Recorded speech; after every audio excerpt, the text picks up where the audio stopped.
نصلي على رسوله الكريم اما بعد بسم الله والصلاة والسلام على رسول الله صلی اللہ علیہ وآلہ وسلم۔ پیارے دوستو، عزیز ساتھیو، اللہ رب العالمین کا بے حد شکر احسان اور کرم ہے کہ اللہ تعالیٰ نے ہم سب کو آج اتنے مبارک دن جمعے کے دن اپنے گھر میں مجتمع ہونے کی توفیق عطا فرمائی۔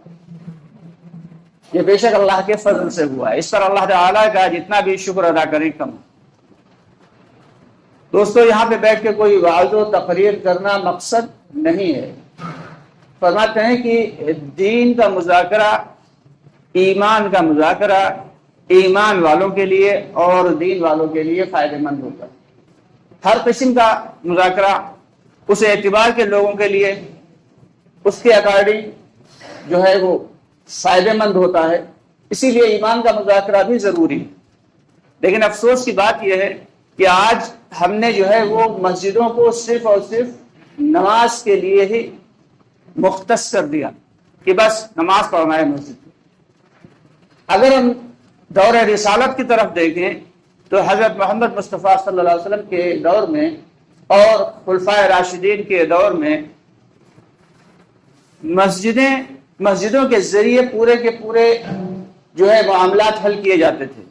مسجدوں میں صرف نماز نہیں ہوتی تھی، بلکہ نماز کے علاوہ اگر محلے میں کسی دو شخصوں میں لڑائی ہوئی ہے تو اس کا فیصلہ بھی مسجد میں ہی ہوتا تھا۔ اگر کوئی شخص پریشان حال ہے تو اس کے لیے مسجد سے ہی باقاعدہ جو منتخب جماعت ہوتی تھی وہ جا کے اس کی مدد کرتی تھی۔ تو چاہا یہ جا رہا ہے کہ ساری کی ساری دنیا کی مسجدیں مسجد نبوی والی اعتبار سے بن گئی۔ یہ دعوت کی لائن سے یہی چاہا جاتا ہے۔ یہ جو کہا جاتا تبلیغ والے نہیں، ہم سارے کے سارے دعوت کے ساتھ کہ اللہ رب العالمین نے حضرت محمد مصطفیٰ صلی اللہ علیہ وسلم کو آخری نبی آخر الزماں بنا کے بھیجا دنیا۔ اب آپ کے علاوہ کوئی نبی نہیں، کوئی رسول نہیں، کوئی پیغمبر، اور جو کہے کہ ہمارے تو وہ پکا کذاب ہے، جھوٹا ہے، مکار۔ لیکن ظاہر سی بات ہے، اس سے پہلے اگر ہم غور کریں تو حضرت آدم علیہ السلام سے لے کے بعد میں بہت سارے انبیاء کرام آئے، کیونکہ اللہ رب العالمین انبیاء کو بھیجتے ہی اس لیے تھے کہ جا کے لوگوں میں اللہ کے بندوں میں چل پھر کر اللہ کی جانب ان کو راغب کرے۔ کوئی قوم جب بہت زیادہ گناہوں میں ملوث ہو جاتی، بہت زیادہ برائیوں میں انوالو ہو جاتی، تو اللہ رب العالمین اس قوم میں، اس قبیلے میں، اس شہر میں ایک نبی بھیج دیتے، اور نبی آتا تو دعوت آتی، وہ لوگوں کو دعوت دیتے اچھائی کی اور برائیوں سے بچنے کی، اللہ وحدہ لا شریک کو ایک ماننے کی دعوت دیتے، جس کے نتیجے میں لوگوں کی زندگی بدل جاتی، زندگیوں میں تبدیلی آتی، اور وہ برائیوں سے بچنے والے اور نیک اعمال پہ چلنے والے بن جاتے۔ آخر اپنی عمر گزار کے جب وہ نبی چلا جاتا تو اس کے ساتھ ہی دعوت بھی چلی جاتی۔ اب جب دعوت چلی جاتی تو ظاہر سی بات ہے پھر لوگوں میں آہستہ آہستہ کر کے برائیاں شروع ہو جاتی، پھر لوگ گناہوں کی طرف مائل ہونا شروع ہو جاتے، تب اللہ رب العالمین پھر سے ایک نبی اتار دیتے۔ اس طریقے سے اللہ رب العالمین نے تقریباً 1.25 لاکھ، کچھ روایتوں کے مطابق 2 لاکھ نبی دنیا میں بھیجے، اور ہر نبی کی یہ فکر ہوتی تھی کہ کیسے اللہ کے روٹھے ہوئے بندوں کا تعلق اللہ سے جڑ جائے، کیسے گناہوں میں ڈوبے ہوئے لوگ اور ظلمت میں گھرے ہوئے لوگ اللہ کی طرف آ جائیں اور نورانی ماحول میں آ جائیں۔ لیکن اب حضرت محمد مصطفیٰ جو نبی آخر الزماں ہیں، آج صلی اللہ علیہ وسلم کے بعد کوئی نبی آنا تھا نہیں، تو امت کو یوں ہی بیکار نہیں چھوڑ دیا کہ بھائی ٹھیک ہے اب تم جانو، تمہارا کام جانے نہیں۔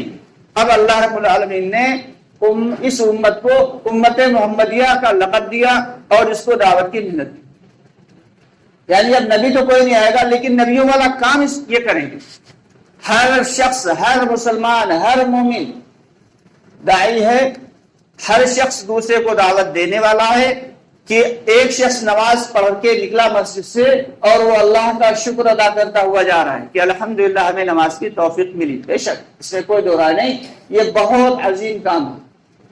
اور ایک شخص مسجد سے نماز پڑھ کے نکلا اور وہ یہ فکر اور کڑھن لے کے جا رہا ہے کہ ہائے ہم نے تو نماز پڑھ لی، لیکن ہمارے گھر والوں نے، ہمارے بیٹے نے، ہماری بیوی نے، ہمارے بچوں نے، ہمارے پڑوسی نے، ہمارے رشتہ دار نے نماز نہیں پڑھی یا وہ نماز نہیں پڑھتا، تو کل آخرت میں میدان حشر میں اس کا کیا حال ہوگا. اب جو شخص یہ قرآن لے کے جا رہا ہے اور ایک شخص وہ شکر ادا کرتا ہوا جا رہا ہے، تو ان دونوں میں زمین اور آسمان کا فرق ہے درجوں کے اعتبار سے. کہ ایک مرتبہ عبد الرحمن بن عوف رضی اللہ تعالیٰ عنہ کے بارے میں سبھی جانتے ہیں کہ نہایت مالدار صحابی. اگر آج کے اعتبار سے ان کی دولت کا اندازہ کیا جائے تو شاید اربوں خربوں ملین ڈالر یا شاید بلین ڈالر ہوئی. بہت مالدار صحابی حضرت عبد الرحمن بن عوف رضی اللہ تعالیٰ. پورے مدینے کی انہوں نے دعوت کر دی، لوگ جوک در جوک جا رہے ہیں، کھانا کھا کے آ رہے ہیں. ہم سب کے آقا نامدار محمد مصطفیٰ صلی اللہ علیہ وسلم مسجد میں تشریف لائے، دیکھا ایک صحابی تشریف فرما ہے اور کچھ سوچ و وچار میں لگے ہوئے ہیں، کچھ غور و فکر میں لگے ہوئے ہیں. پوچھا اے فلاں تم عبد الرحمن بن عوف کے یہاں دعوت میں نہیں گئے، یہاں بیٹھے کیا سوچ رہے ہو؟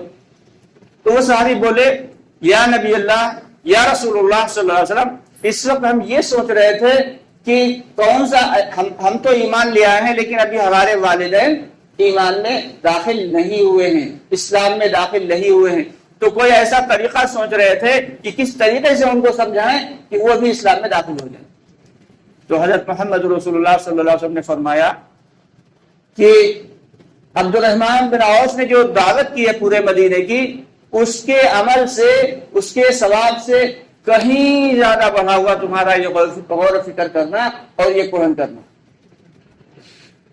ایک شخص آیا، حضرت عمر بن خطاب رضی اللہ تعالیٰ عنہ خلیفہ ہیں، امیر المومنین ہیں، اور ایک شخص آیا ان کے پاس کہنے لگا مجھے اللہ کے راستے میں جانا ہے لیکن میرے پاس سرمایہ نہیں ہے نہ ہی سواری ہے.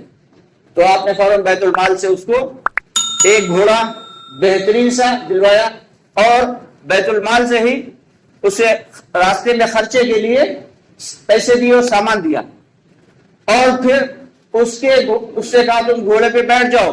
وہ سواری پہ بیٹھ گیا، اس کے گھوڑے کی لگام کو پکڑ کے آگے آگے چلے. کون ہیں؟ امیر المومنین ہیں، اور تقریباً 6 لاکھ مربع میل کے اوپر جن کی حکومت ہے. لیکن ایک عام سا شخص جو اللہ کے راستے میں جا رہا ہے، اس کی سواری کی لگام پکڑ کے آگے آگے چل رہے ہیں اور اس لالچ میں چل رہے ہیں کہ یہ اللہ کے راستے میں جا رہا ہے، اس کا مقام کہیں زیادہ بڑھا ہوا ہے، یہ میرے لیے دعا کر دے. وہ شخص اس بات کو سمجھ گیا، اس نے حضرت عمر بن خطاب رضی اللہ تعالیٰ عنہ کو دعا دی، اور جب اس نے دعا دی تو عمر بن خطاب رضی اللہ تعالیٰ عنہ نے اس کی جو ہے چھوڑ دی لگام اور اس کو دے دی، کہا جاؤ تم اللہ کے راستے. تو دوستو یہ کام تو بڑا اونچا ہے. ہاں کام کرنے والوں سے غلطی ہوتی ہے، اس میں کوئی دو رائے نہیں. کوئی بہت اچھی گاڑی ہے، مرسیڈیز ہے، آڈی ہے، اسے کوئی شخص چلا رہا ہے. اب جو ماہر ہے چلانے والا وہ تو اچھے سے چلا لے جائے گا، اور جو اچھے سے چلانے میں ماہر نہیں ہے، اچھا ڈرائیور نہیں ہے، اور اس نے لے جا کے کہیں پہ ٹھونک دی، تو غلطی اس ڈرائیور کی ہوگی، اس گاڑی کی غلطی نہیں ہوگی. کام تو یہ نہایت اعلیٰ ہے، نہایت عرفہ ہے، نبیوں والا کام ہے. لیکن کام کرنے والوں سے غلطی ہو تو وہ ایک الگ بات ہے، اور غلطی ہوتی تو اسی سے ہے جو کام کرے گا. تو جو شخص کام کرے گا ہی نہیں تو ظاہر سی بات اس سے غلطی ہوگی کیا. اس لیے کچھ لوگوں کو کہتے سنا گیا کہ جماعت والے یہ کرتے ہیں وہ کرتے ہیں. بھائی جماعت والے ہم سب ہیں، ہم سارے کے سارے، ہمیں اللہ نے اس کام کے لیے منتخب کیا ہے.